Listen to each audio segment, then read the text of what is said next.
Puji nama Tuhan, kita boleh dipersekutukan kembali oleh Tuhan. Dengan kerinduan kita boleh mencari Tuhan dan memuliakan Allah kita. Mari kita bawa pujian kita di hadapannya. Kita puji sebab Dia Allah kita yang kekal, yang telah menciptakan langit dan bumi. Mari kita puji Dia yang kekal.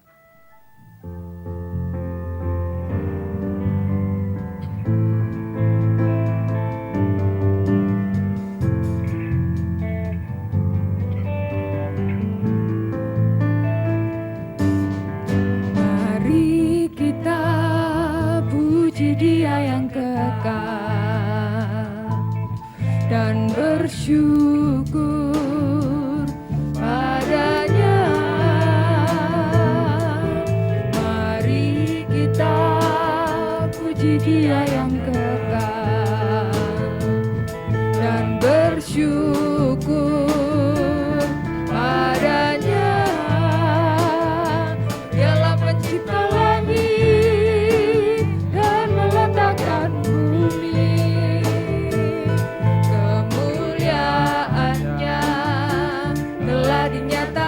di langit, kebesarannya dinyatakan di seluruh bumi. Dialah Allah, Dialah Allah, tiada yang lain. Mari kita puji, mari kita puji Dia yang kekal, puji Dia yang kekal.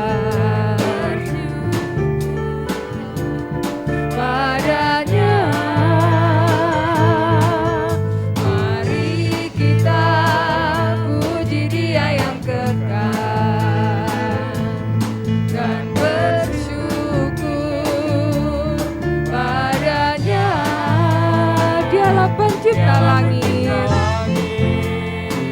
dan meletakkan bumi, kemuliaannya telah dinyatakan di langit, kebesarannya dinyatakan di seluruh bumi. Dialah Allah, tiada yang lain.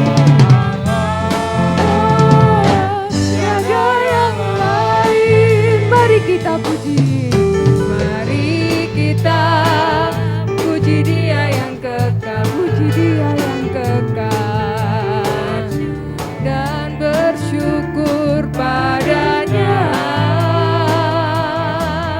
Mari kita puji Dia yang kekal dan bersyukur padanya. Dialah pencipta langit, dan meletakkan bumi, kemuliaannya telah dinyatakan di langit, kebesarannya dinyatakan di seluruh bumi. Dialah Allah, Dialah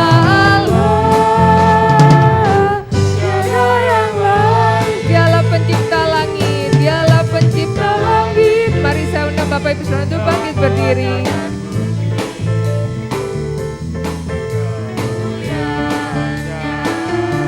Telah dinyatakan di langit, kebesarannya dinyatakan di seluruh bumi. Dialah Allah, Dialah Allah, tiada yang lain. Dialah Allah, tiada yang lain. Dialah Allah, tiada yang lain.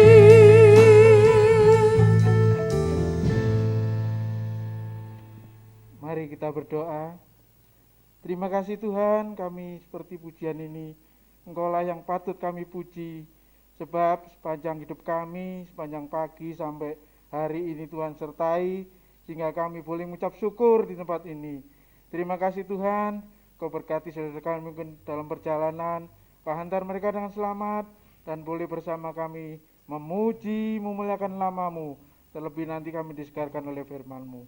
Terima kasih Tuhan, Kau berkati ibadah kami ini, mulai awal, pertengahan, hingga akhirnya. Dalam tangan pengasihan-Mu, Yesus Kristus sebagai Juru Selamat kami yang hidup. Haleluya. Amin. Silakan duduk kembali Bapak Ibu Saudara.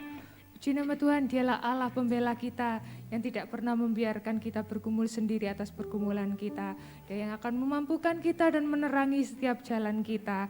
Bahkan Dia yang menjadikan kita pemenang-pemenang. Kita pujikan lebih dari pemenang dalam segala perkara.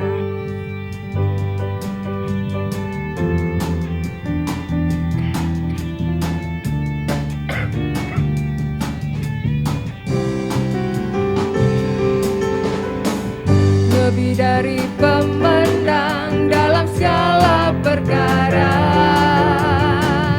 Iblis telah dikalahkan oleh kuasa darahnya. Jika Allah di pihak kita, siapa dapat melawan? Kita lebih dari pemenang. Lebih dari pemenang. Lebih dari pemenang dalam segala perkara. Iblis telah dikalahkan oleh kuasa darahnya. Jika Allah di pihak kita, siapa dapat melawan? Kita lebih dari pemenang. Haleluya, haleluya. Kibarkanlah panjinya, Yesus Raja segala raja. Haleluya. Bangkitlah gerejanya, kita lebih dari pemenang. Lebih dari pemenang. Lebih dari pemenang dalam segala perkara. Iblis telah dikalahkan oleh kuasa darahnya. Jika Allah di pihak kita, siapa dapat melawan? Kita lebih dari pemenang. Haleluya. Kibarkanlah panjinya, Yesus Raja segala raja. Haleluya. Bangkitlah gerejanya, kita lebih dari pemenang. Haleluya. Kibarkanlah panjinya, Yesus Raja segala raja. Haleluya. Bangkitlah gerejanya, kita lebih dari pemenang. Kita lebih dari pemenang. Kita lebih dari pemenang. Kita lebih dari pemenang. Kita lebih dari pemenang. Di nama Tuhan, kembali saya mengundang Bapak Ibu Saudara untuk bangkit berdiri. Bersama kita akan menyatakan pengakuan iman rasuli. Aku percaya kepada Allah, Bapa yang Maha Kuasa, Khalik langit dan bumi, dan kepada Yesus Kristus, anaknya yang tunggal Tuhan kita, yang dikandung daripada Roh Kudus, lahir dari anak darah Maria, yang menderita di bawah pemerintahan Pontius Pilatus, disalibkan, mati dan dikuburkan, turun ke dalam kerajaan maut, pada hari yang ketiga, bangkit pula dari antara orang mati, naik ke surga, duduk di sebelah kanan Allah, Bapa yang Maha Kuasa, dan yang akan datang dari sana untuk menghakimi orang yang hidup dan yang mati. Aku percaya kepada Roh Kudus, gereja yang kudus dan am, persekutuan orang kudus, pengampunan dosa, kebangkitan tubuh, dan hidup yang kekal. Amin. Bersama kita akan menyambut firman Tuhan. Mari kita buka hati kita dan kita akan pujikan. Tiada yang seperti Engkau.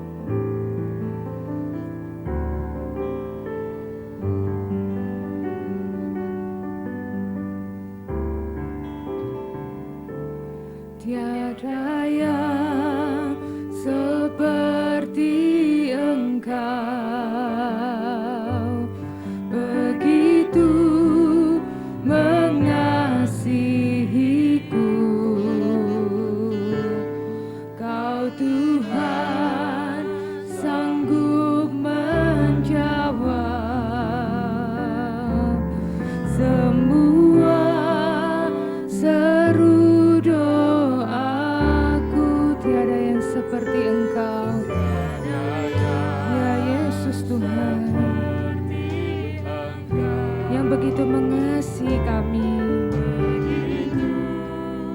Mengasihiku, Kau Tuhan sanggup melawan seluruh kehidupanku. Aku percaya Tuhanku ajaib, Kau turun tangan memulihkanku. Aku percaya Tuhanku dahsyat, Kau turun tangan memberkatiku. Tiada yang seperti Engkau, tiada yang seperti Engkau. Kasih-Mu tiada duanya Tuhan. Sungguh terbukti Kau sungguh sangat mengasihi kami. Engkau mengerti setiap pergumulan kami Tuhan. Dan Tuhan mendengar setiap seru doa anak-anak-Mu. Haleluya.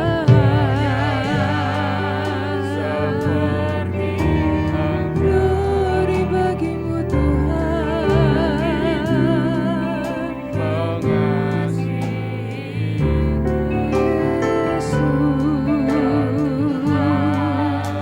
sanggup melawan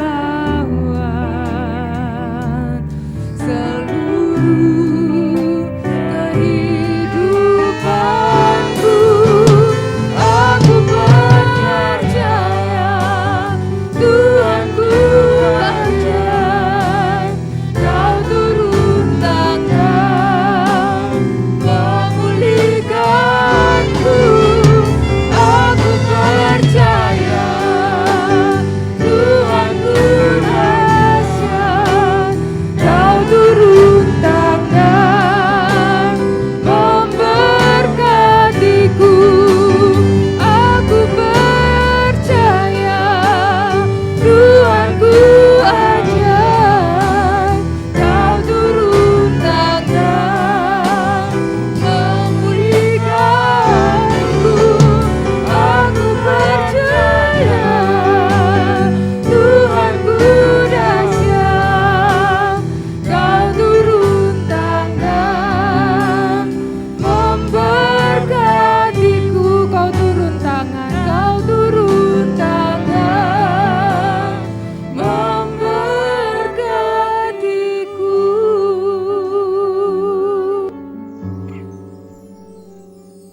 Haleluya, puji Tuhan, haleluya. Tuhan, kami segenap umat-Mu telah menaikkan pujian bagi Tuhan. Kami percaya Tuhan, setiap pujian kami boleh naik ke hadirat-Mu yang kudus, menyenangkan hati Tuhan. Tiba saatnya Tuhan, kami siapkan hati dan kehidupan kami untuk diisi dan dibentuk oleh kuasa firman-Mu. Tuhan, Engkau mengurapi hamba-Mu Bapak Gembala. Engkau utus untuk menyampaikan firman bagi kami. Biarlah wibawa dan otoritas Allah menyertai beliau saat menyampaikan firman, sehingga firman-Mu boleh kami pahami, kami mengerti, terlebih kami dapat melakukannya dalam kehidupan kami. Terima kasih Tuhan, kami terima firman-Mu dalam nama Tuhan Yesus Kristus. Haleluya, amin. Silakan. Amin. Terima kasih doanya Pak Diakon Kusriyadi. Terima kasih juga doa dari Diakon Suko, Tuhan memberkati. Shalom. Haleluya, senang saya bisa bersama. Selamat jumpa lagi dengan Pak Slamet Raharjo ya, dengan keluarga, puji Tuhan. Dan dengan beberapa saudara lagi mungkin yang baru sekarang kita bisa jumpa. Namun setiap kita adalah orang-orang yang layak untuk terus hidup di dalam kuasa berkat Tuhan. Amin. Itu yang kita yakini, anak Tuhan itu ada di dalam berkat. Karena kuncinya ada di dalam penebusan. Saudara-saudara, saya akan melanjuti apa yang telah saya sampaikan secara garis besar di dalam ibadah pagi bersama Yesus. Ya, pagi bersama Yesus. Saya katakan itu indah sekali. waktu kurang dari 1 jam. Setiap hari Sabtu mulai jam 6 pagi. Ya, saya usahakan sebelum jam 7 kelar. Karena saya sadar ada berapa dari saudara yang masih harus berkegiatan di hari Sabtu itu. Namun ketika saudara bisa mendahulukan, mencari wajah Tuhan, ya sepakat untuk bersama Yesus dari pagi hari, saudara akan dapat waktu kesempatan persiapan juga memasuki minggu Sabat seperti ini. Sehingga lebih lagi kebaktian kita penuh dengan kesiapan rohani. Puji Tuhan, kita buka Markus pasal yang kedua, ayat 2 sampai 5. Markus 2 ayat 2 sampai 5. Maka datanglah orang-orang berkerumun sehingga tidak ada lagi tempat, bahkan di muka pintu pun tidak. Sementara ia memberitakan firman kepada mereka, ada orang-orang datang membawa kepadanya seorang lumpuh digotong oleh 4 orang. Tetapi mereka tidak dapat membawanya kepadanya karena orang banyak itu. Lalu mereka membuka atap yang di atasnya. Sesudah terbuka, mereka menurunkan tilam tempat orang lumpuh itu terbaring. Ketika Tuhan Yesus melihat iman mereka, berkatalah ia kepada orang lumpuh itu, "Hai anakku, dosamu sudah diampuni." Ya, semua katakan amin. Puji Tuhan, di Kapernaum Yesus sedang mengajar di situ. Dan selalu kalau Yesus ngajar, dia lakukan banyak hal. Karena memang dia datang ingin melakukan hal-hal yang dibutuhkan oleh manusia. Sampai hari ini pun saya yakin ketika saudara datang tidak sama dengan orang yang berkerumun. Sampai bendung pintu sehingga orang yang punya niat sungguh-sungguh terhalang. Saya yakin saudara yang datang di sini ini bukan yang berkerumun cuma sekedar berkerumun datang pada Tuhan, tetapi doa saya saudara yang dikatakan oleh Tuhan. Ketika melihat iman mereka, karena ibadah Kristen itu yang dilihat itu dari iman. Ya, bukan tampilan fisik, bukan gerakan postur tubuh kita, menghadap kemana dan sebagainya. Tapi iman. Nah kalau ngomong iman dalam iman Kristen ini supaya saudara tahu, bukannya agama-agama kepercayaan lain juga pakai iman Pak.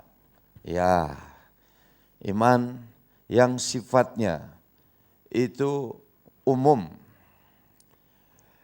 Karena sebetulnya orang agama apa saja itu, ada satu kerinduan di dalam dirinya untuk dapat mempercayai Allah itu ada. Ya dia usaha. Loh kok gitu kenapa? Karena manusia itu maaf ya, beda sekali dengan Allah waktu menciptakan manusia dan bandingannya dengan menciptakan binatang. Sama-sama makhluk hidup kan Pak Gembala? Ya, tapi hewan binatang tidak diberi roh. Hewan binatang itu cuma punya nyawa.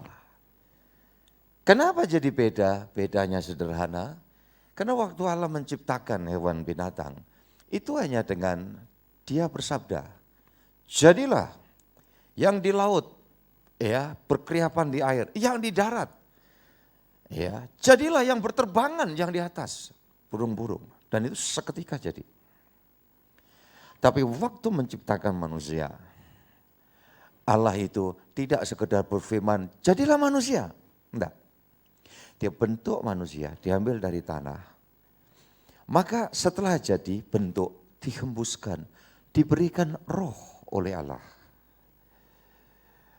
Maka roh yang Allah berikan kepada manusia itulah yang memungkinkan untuk manusia itu ada kerinduan fellowship, bersekutu, nempel dengan Sang Pencipta.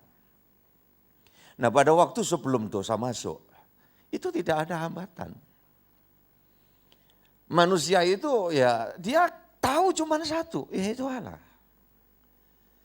Nah setelah manusia itu jatuh dalam dosa, dia coba memperhatikan suara yang lain, yaitu suara ular di Taman Eden. Maka kemudian manusia itu kesengsem dengan suara ular. Dia tidak lagi respect dengan Allah.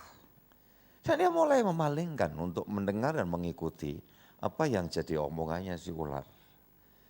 Sejak saat itu manusia itu terhitung sebagai pemberontak. Dan karena pemberontak tidak ngikut Allah, ngikut kuasa gelap, maka manusia jatuh dosa dan diusir oleh Allah. Kita semua tahu, tapi saya perlu menerangkan hal seperti ini supaya kita ngerti. Setelah persekutuan dengan Allah bubar, manusia sudah jauh dari Allah, tapi dalam rohnya dia masih ingin mempercayai hal yang sifatnya supranatural, hal yang sifatnya spiritual.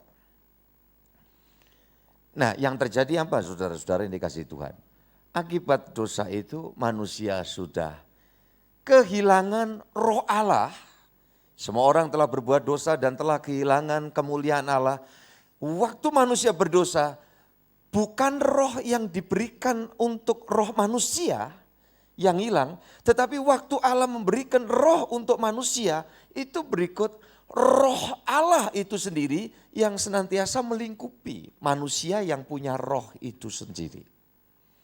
Jadi saudara, saya minta bedakan roh yang dari Allah untuk manusia dan roh Allah itu sendiri. Maka pada waktu manusia belum jatuh dalam dosa, manusia itu dilingkupi dengan kehadiran roh Allah yang adalah Allah itu, sampai-sampai sekalipun diciptakan manusia itu tubuhnya tanpa busana, dia diselubungi di dalam kemuliaan. Yang dalam bahasa aslinya itu disebut Shekinah glory.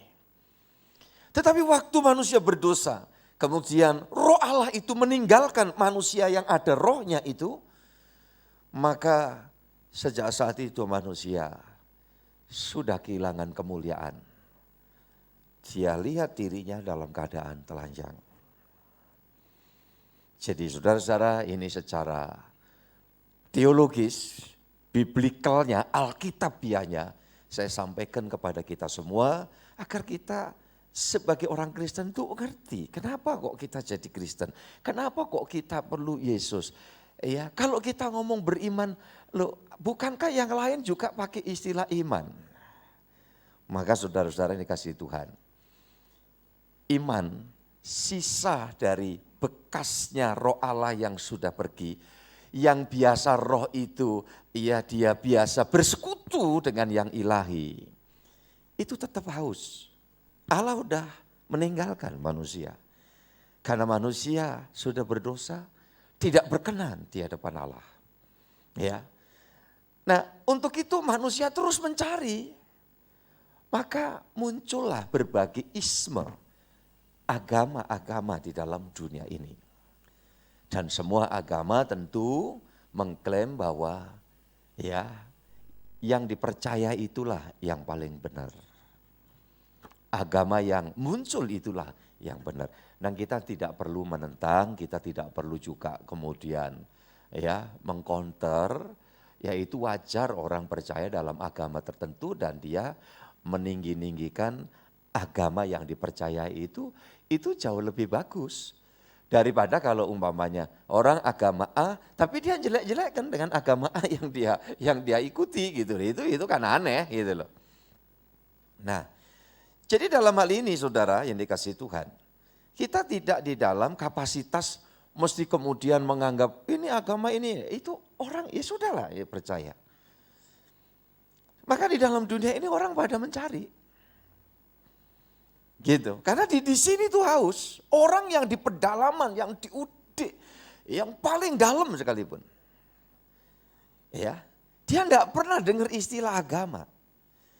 Tetapi saudara, satu kemampuan religius itu ada di dalam diri manusia. Maka mulai orang menciptakan suatu imajinasi untuk mempercayai. Mungkin ada yang pohon besar, batu besar, ombak besar. Hal-hal yang dianggap, wah itu punya nilai magis. dia yakini. Karena ini, sedang hewan enggak punya itu. Gitu loh. Ya, kita pelihara anjing itu ada belasan tahun. Kadang lepas rantainya, pernah masuk ke gereja. Belasan tahun, dia dapat konsumsi. Ya, itu juga dari uang persembahan. Tapi belasan tahun di gereja, belum pernah satu pun dari seekor anjing yang kita pelihara. Terus datang kepada saya bilang begini, "Hop, apa? Minta baptis Pak Gembala." Belum pernah ada. Nah, ini menunjukkan bahwa karena makhluk hidup selain manusia, dia tidak ada rohnya. Jadi walaupun tidak ada roh Allah, manusia itu ingin mencari suatu kekuasaan, kuasa yang dianggap itu memiliki suatu kekuatan yang sedemikian. Itulah iman secara umum. Makanya agama-agama semua ya mempercayai dan memakai istilah iman itu. Kemudian kalau gitu kita gimana ini Pak Gembala? Iman dalam prinsip kekristenan ini, kita ada di dalam urutan iman yang kita beriman itu karena bersandar kepada kasih karunia yang diberitakan, dan isi berita itu adalah sangat menggembirakan, sangat mendatangkan sukacita.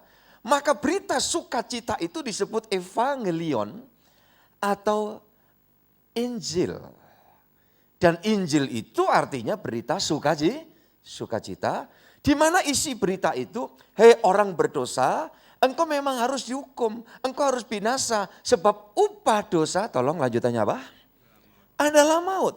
Tetapi ini berita ilahi, Injil itu, yaitu barang siapa percaya dan menerima Yesus, dia mendapat kehidupan yang kekal karena diampuni. Maka saudara, kriteria imannya adalah iman yang kedua, iman berdasarkan pendengaran akan berita sukacita. Sehingga yang semula kita putus asa, siapa yang bisa menolong aku? Sementara Paulus berkata, tiap kali aku ingin melakukan hal yang baik, karena agama, Taurat itu selalu menekankan, kamu harus berbuat baik, kamu harus melakukan yang indah-indah. Tapi Paulus bersaksi sebagai seorang tokoh agama yang luar biasa. Tiap kali aku mau melakukan hal yang baik, tahu gak lanjutannya apa? Yang jahat itu mendahului. Karena manusia yang berdosa itu, di dalam dirinya ada satu kekuatan yang namanya dosa. Jadi konsep dosa itu di dalam pemikiran umum, dan Kristen, di sini Kristen mempunyai pemikiran yang berbeda. Kalau yang umum itu berkata begini, jangan berbuat jahat ya, nanti kamu berdosa. Jadi dosa itu seolah-olah akibat. Saudara yang dikasihi Tuhan, tapi dalam iman Kristen tidak demikian. Ya, kenapa manusia itu berbuat jahat? Karena manusia itu berdosa. Di mana ada satu kekuatan dosa yang mendorong manusia untuk melakukan yang jahat. Itu sebabnya urusan dosa ini tidak bisa diselesaikan dengan kita tutupi perbuatan baik. Iya kan? Makanya kalau sampai orang berkerumun ke gereja ngomongnya begini, ayo kita ibadah, yuk kebaktian, siapa tahu nanti bisa ngurangi dosa. Dosa itu tidak bisa kurang atau urusannya lebih atau kebanyakan, ya itu takaran beras saudaraku. Kalau kebanyakan takarannya cepat entek berasnya. Iya kan? Dosa itu adalah dosa. Sekarung sama setitik dosa sama. Dosa itu gambaran dari satu gelap. Dan kegelapan itu identik dengan kuasa gelap.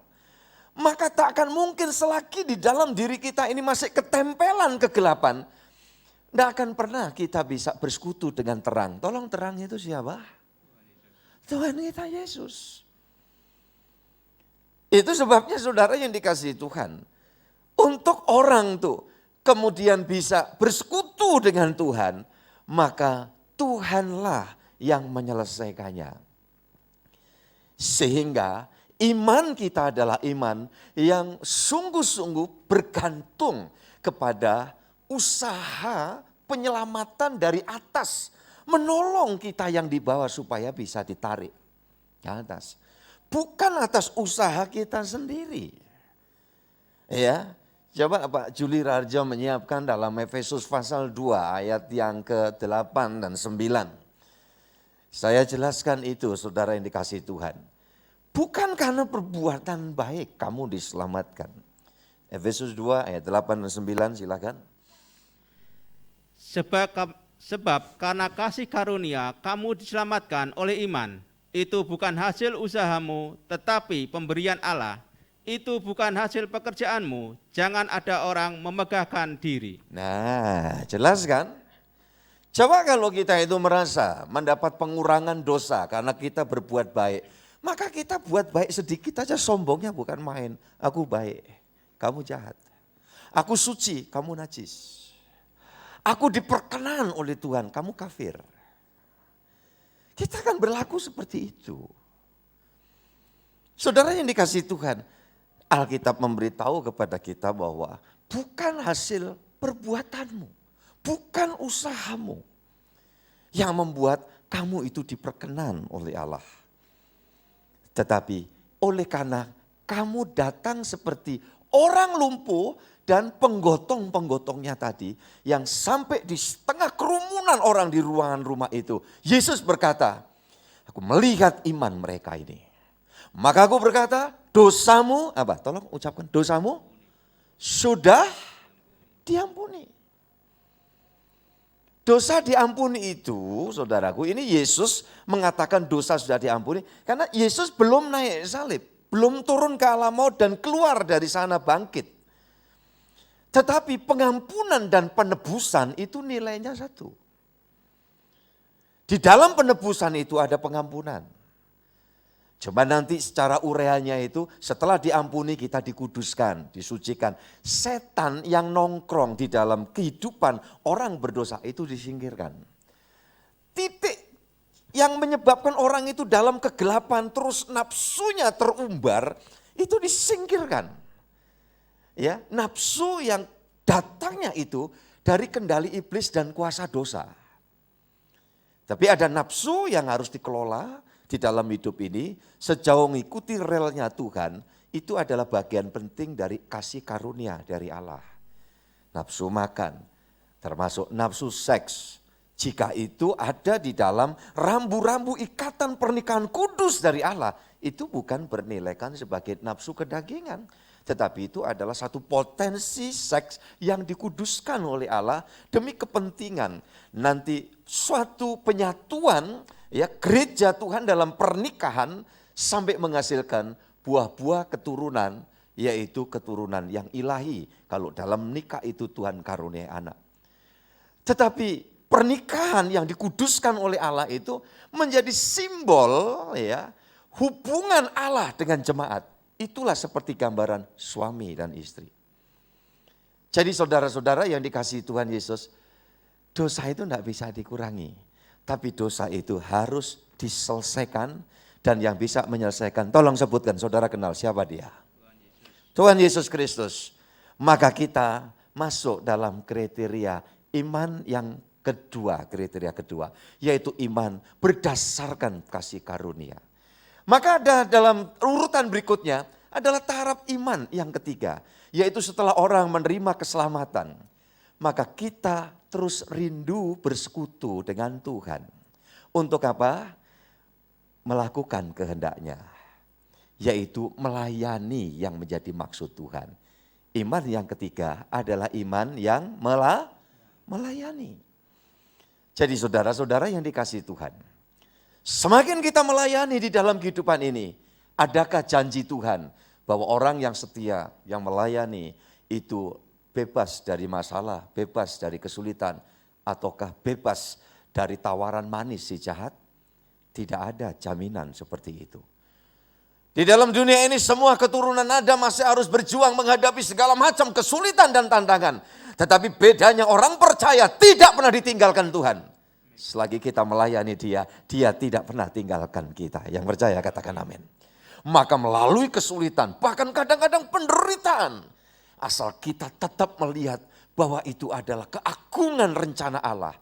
Sesungguhnya itu menjadi proses ya pendewasaan di dalam kehidupan kita. Maka iman, kriteria yang keempat adalah iman karena penderitaan untuk memurnikan kita sebagai pribadi-pribadi yang layak menduduki tempat yang Tuhan sediakan di dalam kerajaan sorga. Saya yakin dan percaya petang ini saudara semakin mengerti karena Tuhan suruh menuntun mulut saya menyampaikan ini, ya, jauh tidak sama dengan apa yang saya sampaikan di sesi pertama dan yang kedua.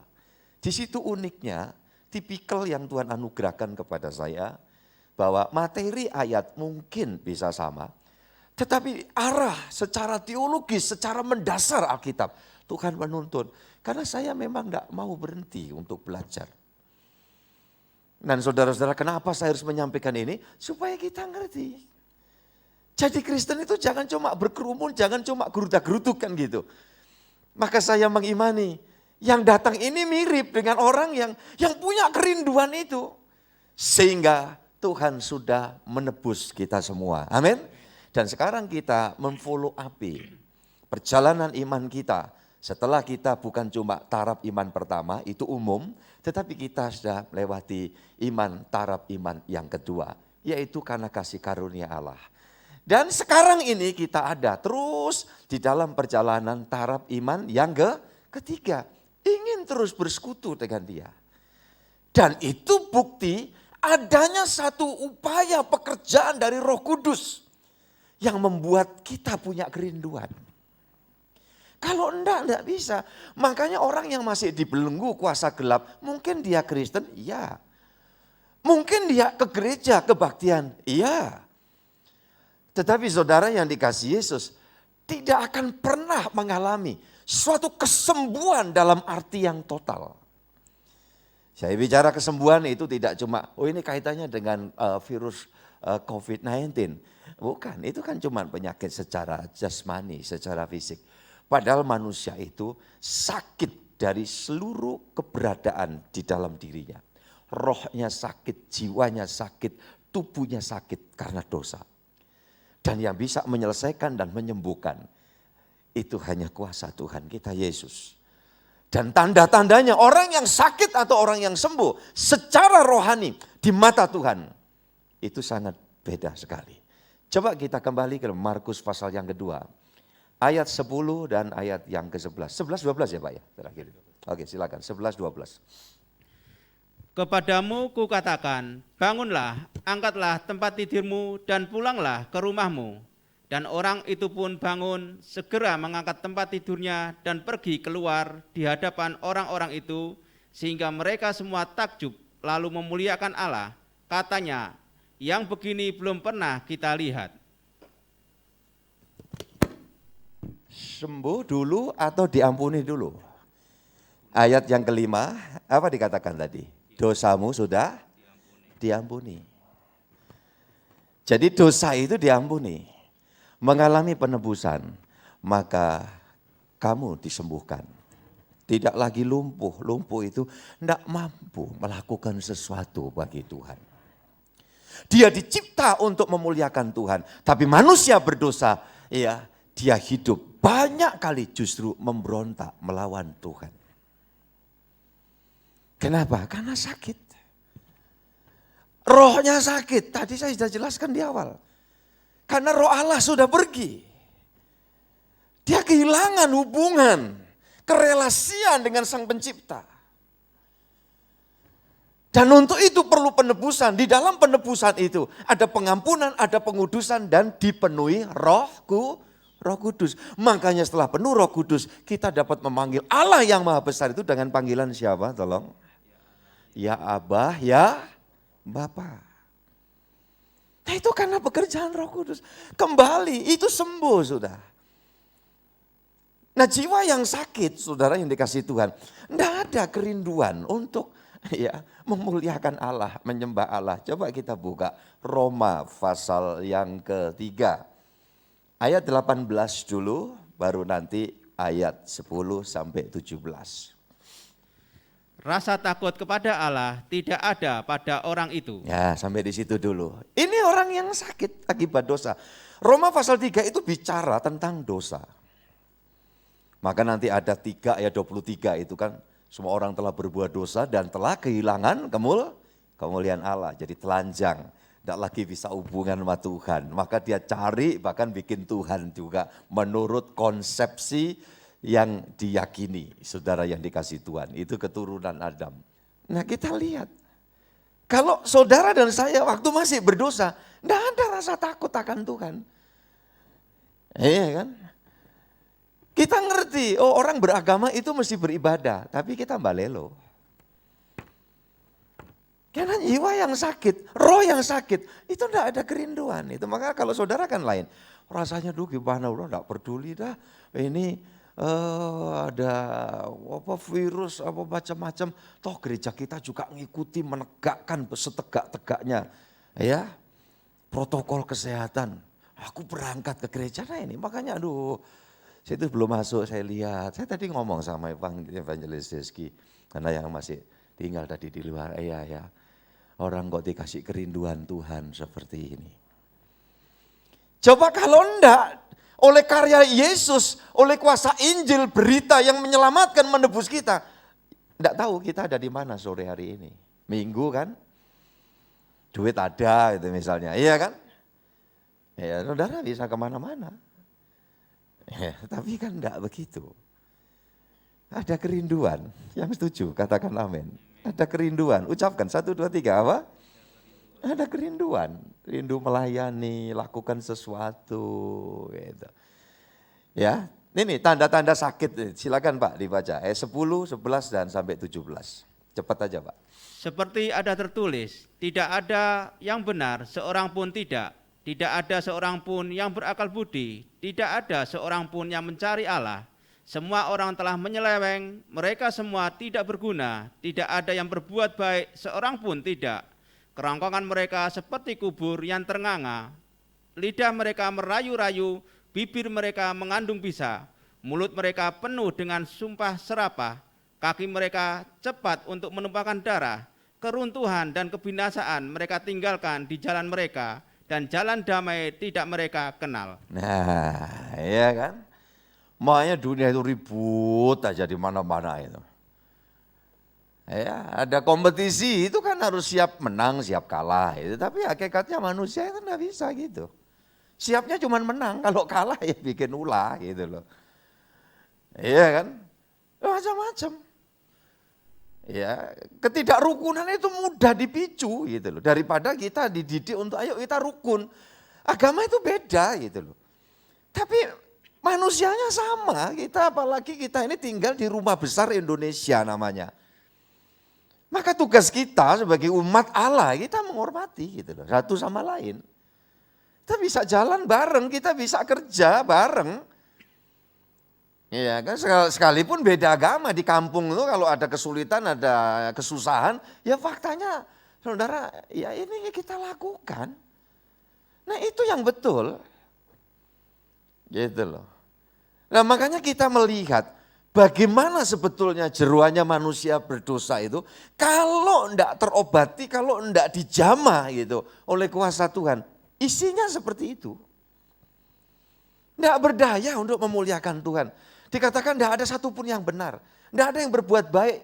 Ya, ini bukan berarti, loh masa enggak ada orang baik sama sekali. Ya banyak orang baik menurut ya standar perspektif manusia. Tapi kalau menurut Allah, ya umumnya manusia itu baik kan tendensius. Tapi kalau baik menurut Allah, di mata Allah itu baik, itu identik sama benar. Kita lakukan apapun, dipuji, ya syukur. Enggak dipuji, ya syukur, puji Tuhan, enggak masalah. Aku ini tugasku melakukan sesuatu kok. Makanya orang yang sudah mulai dijamah jiwanya oleh Tuhan, sembuh, enggak lumpuh lagi, dia bisa beranjak. Dia melakukan sesuatu bukan karena kalau butuh, tetapi justru melakukan sesuatu pada yang lain. Ketika kita tidak butuh, kita tidak perlu apa-apa. Ya kan yang prakteknya enggak toh, kadang-kadang lama enggak kontak gitu, udah belasan tahun tahu-tahu kontak, tahu-tahu ketemu. Terus omongnya begini introduksi, maaf lama kita enggak ketemu, kita enggak kontakan. Ini mau ngerepoti gitu. Itu langsung ya kita dengerin ngek gitu. Nah, Coba kalau kita lakukan. Saya didik anak-anak saya kok. Lakukan sesuatu yang baik. Kalau mau damai sejahtera itu dalam keluarga, suami lakukan yang baik untuk istri. Istri lakukan yang baik untuk suami. Ada sejahtera dalam keluarga, anak. Ya, senangkan orang tua senangkan anak. Besan sama besan, senangkan sesama. Penuh damai sejahtera. Saudara yang dikasih Tuhan, saudara jadi karyawan, jadi bawahan. Senangkan pimpinan, atasan saudara. Dan tidak salah, tidak kehilangan prestis kalau atasan itu dia bisa baik menyenangkan bawahannya. Justru nanti respect, bahkan loyalnya itu luar biasa. Tidak ada yang kemudian ABS gitu, saudara kasih Tuhan. Kalau atasan itu dia lakukan yang baik, usaha menyenangkan kepada sesama. Dan itu tanda-tanda jiwa yang baik. Jiwa yang sudah berguna, berarti di hadapan Allah. Dan orang yang begitu pasti ada pahalanya, ada berkatnya. Yang percaya katakan amin. Coba kita contohkan di dalam Bilangan pasal 14. Bilangan 14 ayat yang ke-24. Saya berdoa seperti ayat ini. Inilah jemaat yang ibadah sore hari ini seperti ada di ayat ini, kata Tuhan. Tetapi hambaku Kaleb, karena lain jiwa yang ada padanya, dan ia mengikut aku dengan sepenuhnya, akan kubawa masuk ke negeri yang telah dimasukinya itu, dan keturunannya akan memilikinya. Saudara, kita lihat ini. Kalau jiwa yang lain tidak sama dengan yang umum, itu menandakan bahwa jiwanya sudah disembuhkan Tuhan. Rohnya sudah disembuhkan Tuhan. Bahkan jiwa dan rohnya itu dipenuhi dengan Roh Kudus. Yang percaya katakan amin. Sehingga tidak sama dengan yang umum. Maka Kristen itu kan modelnya mau macam-macam gitu. Ya, yang saudara kenal. Tapi saya berdoa, kiranya yang ibadah, yang melayani sama-sama memiliki jiwa seperti Kaleb, seperti Yosua. Nah, kita kan ngerti itu ceritanya kalau kita flashback.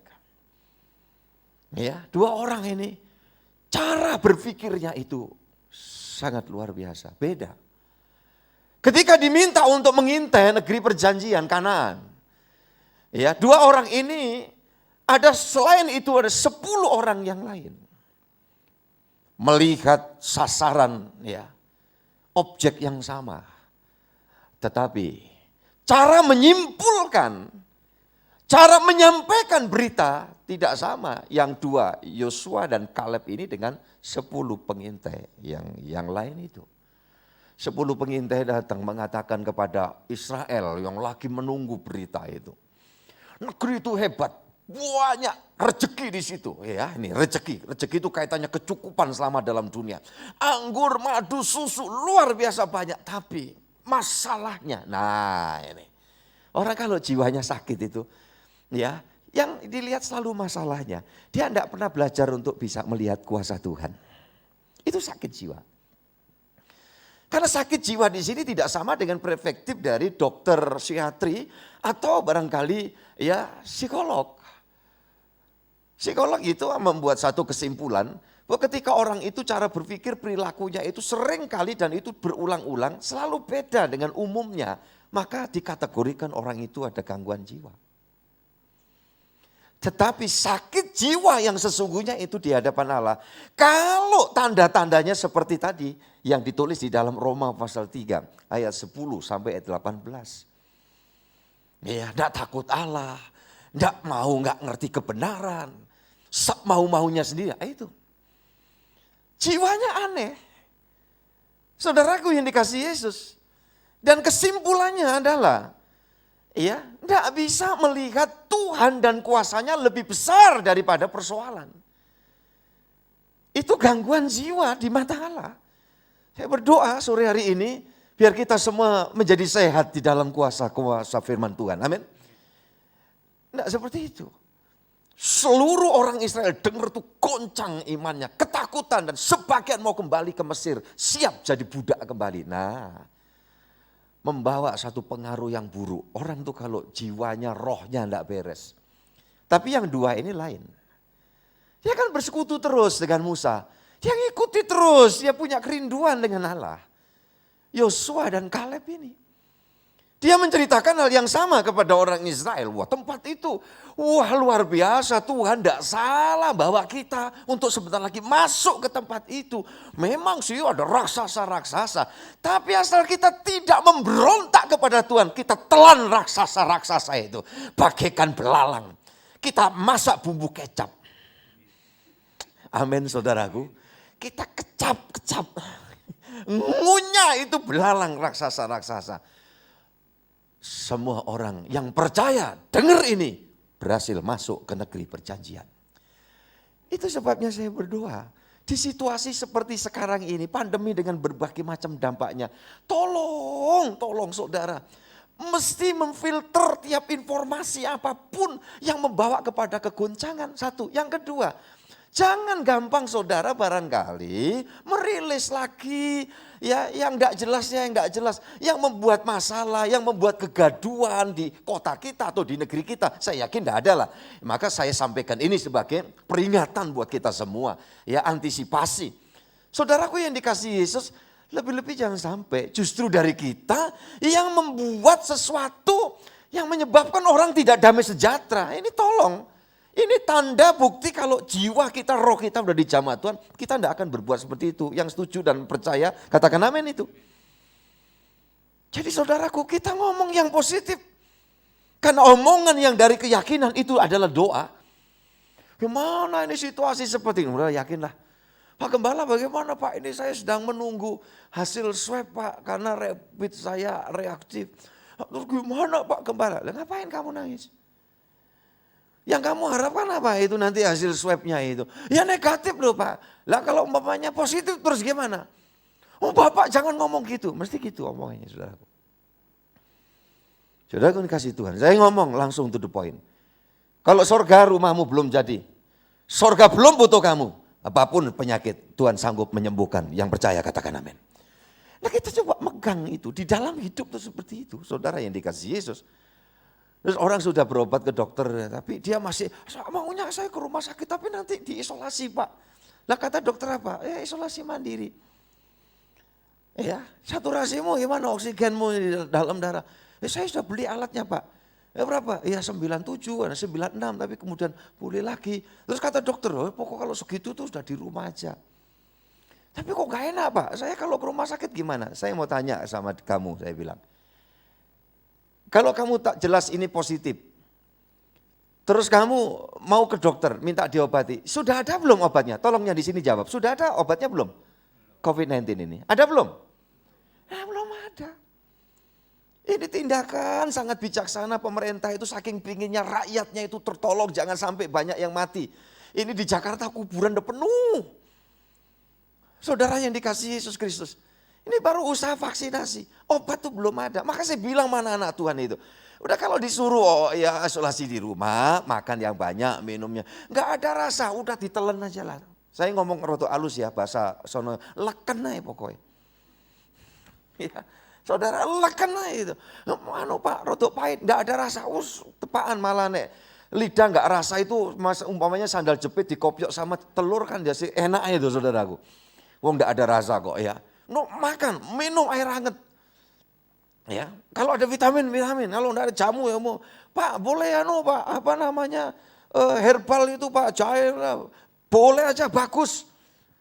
Ya, saya tidak kemudian berpikir itu bisa ngobati, bukan. Tapi kan ini tujuannya untuk apa? Membangkitkan stamina kita. Meningkatkan imunitas kita, ya itu yang menyembuhkan.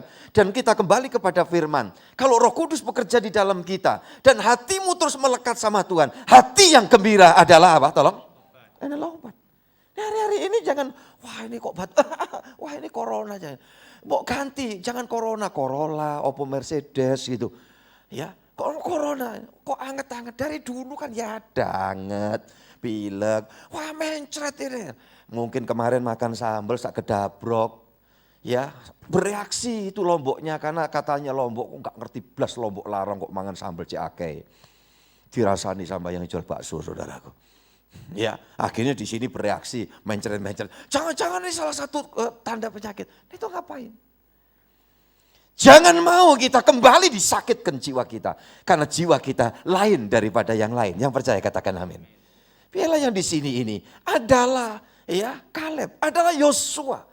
Yang sungguh-sungguh akan masuk dan menikmati semua yang dijanjikan Tuhan yang tersedia. Bahkan bukan cuma itu, sampai anak keturunan kita terpelihara. Itu janjinya tadi firman Tuhan kepada Kaleb.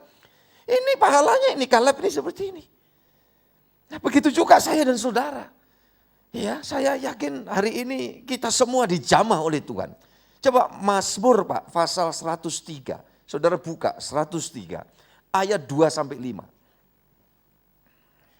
Pujilah Tuhan, hai jiwaku, dan janganlah lupakan segala kebaikannya. Dia yang mengampuni segala kesalahanmu, yang menyembuhkan segala penyakitmu. Amin, mengampuni kesalahanmu dan apa? Menyembuhkan segala penyakit. Segala ini saya tidak mau mendefinisikan virus COVID, virus hepatitis. Alah, itu kan ahlinya, itu orang kesehatan. Ya, tetapi segalanya di sini adalah roh, jiwa, tubuhmu disembuhkan sama Tuhan. Kalau belum waktunya kita tinggal tubuh ini, bagi Tuhan tidak ada yang sulit untuk menolong kita semua. Tapi kalau sudah waktunya, berapapun umur kita, tidak bisa. Ya, kita bisa menunda itu. Berapa hari lalu kita memakamkan jemaat kita, keluarga kita. Ibu siapa namanya ini kemarin? Bu Jamim ya, 85. Wah, dapat bonus. Sengaja saya tidak umumkan semua kecuali wilayahnya. Ketua PKS Gembala PKS, oh saya sudah di rumah duka Pak. Ya, karena apa? Saya tidak menginginkan kerumunan. Ya, saya di kuburan, saya ada di Mokawan, saya ingin upacara. Saya katakan kita tidak sedang mengubur ini gimana. Ini adalah monumen ya kemenangan. Makamnya orang beriman. Mati sampai mati. Hidup di dalam iman. Jiwanya memuliakan Tuhan.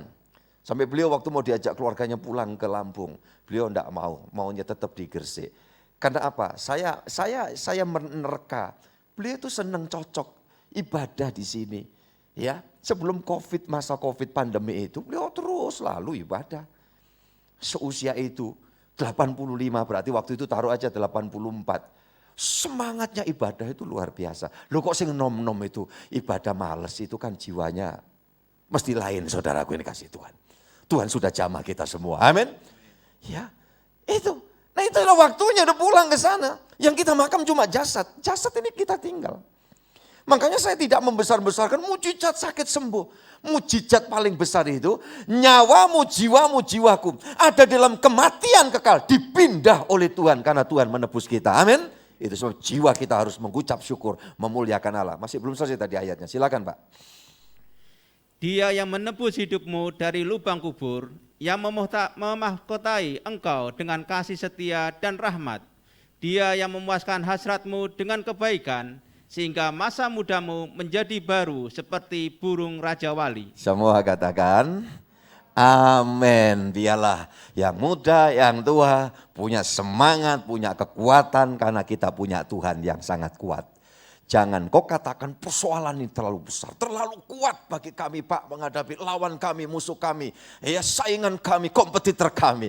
Tuhanmu adalah Tuhan yang lebih kuat dari segala sesuatu. Dan dia memberi kekuatan kepada siapa yang menantikan Tuhan. Tuhan berkati kita semua. Amin.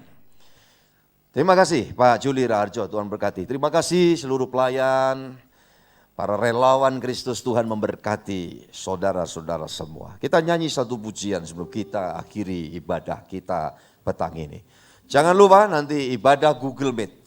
Saya yakin pasti ada yang baru selalu di dalam setiap ibadah kita. Jam 7 malam. Bagikan link kepada kawan keluargamu, ya kawan-kawan supaya mereka juga diberkati. Kita tidak punya motivasi apapun kecuali ingin berbagi agar mereka semua nanti akan memiliki jiwa yang berbeda karena dipenuhi roh dan firman Allah. Kita nyanyi satu pujian.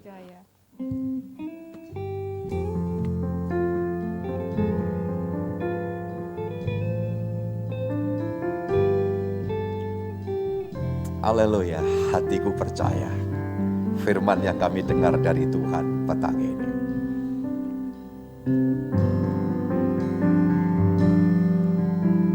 Saat ku tak melihat melihat jalanmu saat ku tak mengerti rencanamu, namun tetap ku pegang janjimu.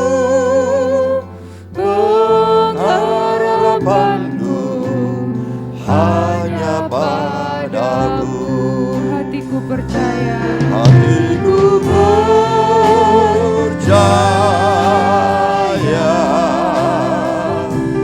hatiku percaya,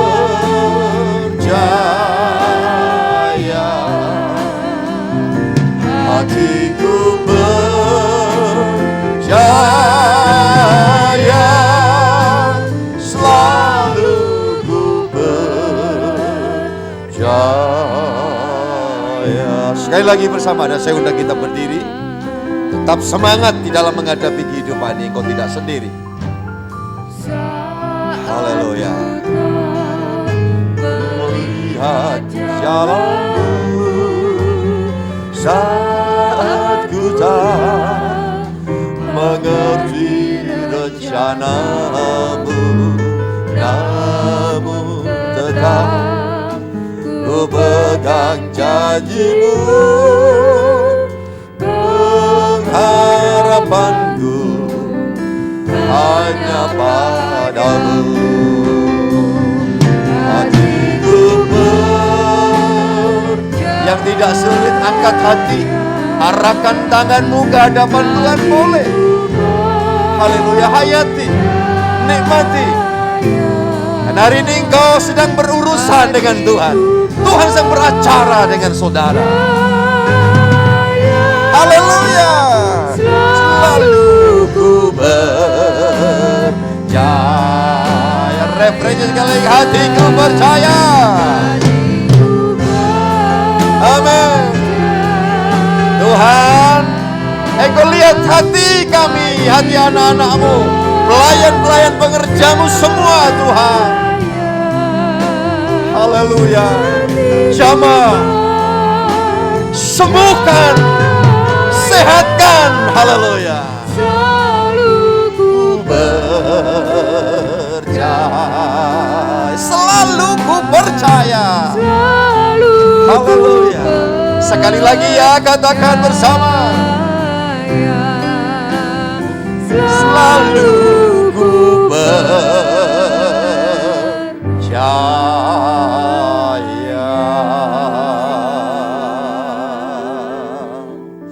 Terima kasih Tuhan, kami mengucap syukur.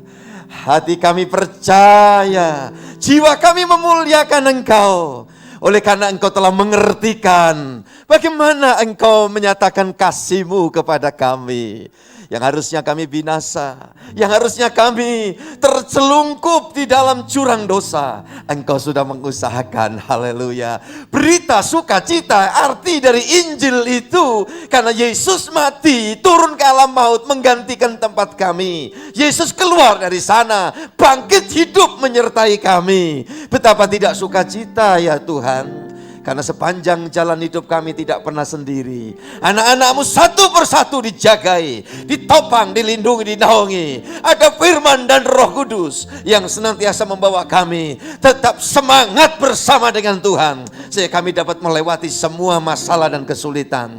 Kami percaya Engkau Immanuel selalu ada bersama kami. Itu sebabnya petang ini apa saja yang menjadi doa anak-anak-Mu, kami yakin dan percaya Engkau menyediakan jawaban doa. Engkau menyediakan setiap apa yang Kau janjikan kepada kami. Dan bahkan sorga Engkau siapkan buat setiap kami pada waktunya kelak. Kami dapat menikmati satu keindahan yang luar biasa. Kami turut mensyukuri bagi setiap pendahulu kami yang sudah ada di dalam kenikmatan bahagia surgawi. Haleluya Tuhan. Dan satu hari kami semua akan masuk dalam reuni besar bersama dengan Tuhan Yesus dan Orang Kudus. Kami akan menikmati kebahagiaan di dalam kekekalan. Namun selama kami dalam dunia ini, Tuhan, Engkau selalu menyertai. Yang muda dibawa dalam masa depan yang baik. Yang lanjut usia tetap dalam jaminan Tuhan. Bahkan anak-anak kecil dibawa berangkat besar dalam kuasa kemuliaan Tuhan. Hidup nikah anak-anakmu, Tuhan curai anggur manis dari surga. Bahkan para single ya Tuhan, wanita ataupun pria, Tuhan campur tangan, menyediakan pasangan hidup yang tepat. Dan dalam hidup nikah yang mendambakan anak, Tuhan berkati. Terima kasih ya Allah. Kami yakin dan percaya ibadah anak-anakmu berkenan dan pulang di tempat ini membawa kuat kuasa perubahan. Jiwa kami, roh kami, tubuh kami sudah disembuhkan dan disehatkan terus oleh Tuhan. Terima kasih ya Allah. Demikian juga hamba aturkan setiap persembahan yang anak-anakmu bawa. Engkau selalu mencatat dan mengingat apa yang ditabur Tuhan yang memberikan tuaian. Ketika mereka menabur hal-hal materi, mereka juga akan menikmati pemeliharaan sampai anak cucu keturunan mereka dijaga dan dipelihara oleh Tuhan.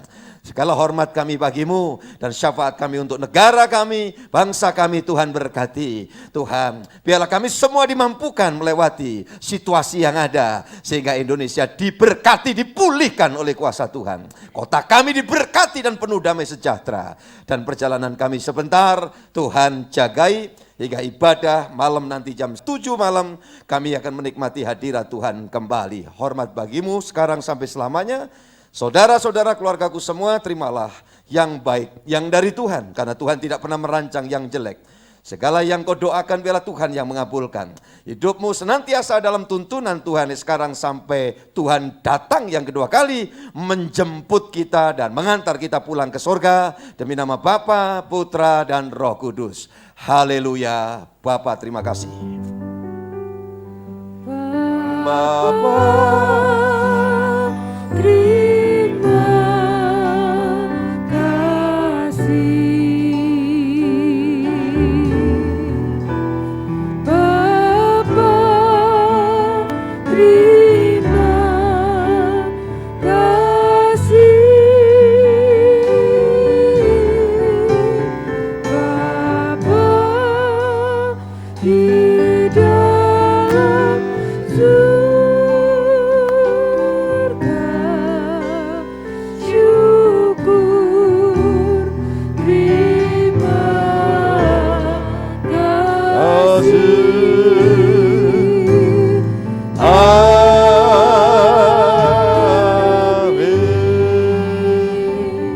Amin. Tuhan berkati kita semua. Silakan duduk saat teduh sejenak. Dan kita akan diarahkan untuk keluar dari ruangan ini. Semua pelayan pengerja Tuhan dan segenap jemaat diberkati terus, diurapi Tuhan terus sekarang sampai Tuhan datang. Shalom.